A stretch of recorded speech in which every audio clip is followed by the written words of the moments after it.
A good chili crop starts with strong and healthy seedlings. But many things influence whether a seedling survives after it's transplanted to the field. Sometimes even strong and healthy seedlings can fail to grow well. We'll be able to reduce losses by following good practices when installing the seedbed, preparing the field,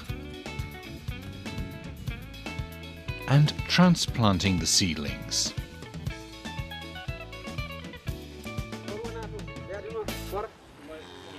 Good planning is crucial. As chilies grow best in a light and fertile soil, obtain sufficient organic matter, even before setting up your seedbed. You can use all kinds of animal manure.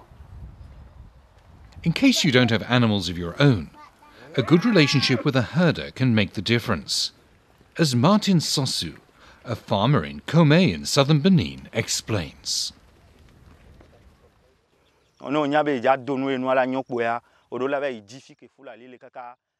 If you want to sow something good, you must first find out where the Fulani are. We tell the Fulani herdsman beforehand that we need some cow dung. If he has any, we negotiate a price. Sometimes he asks us to wait for 3 days to have enough manure in the corral, and we return later to collect a sufficient amount.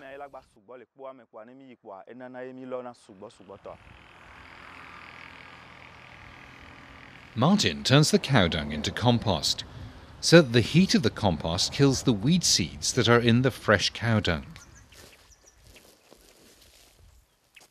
Install your seedbed near the field to make it easier to transport the seedlings afterwards. By making the seedbed 1 meter wide, you can take care of it without crushing any of the plants. By giving your seedlings a smooth transition from the seedbed to the field, you'll increase your chances of getting a good crop.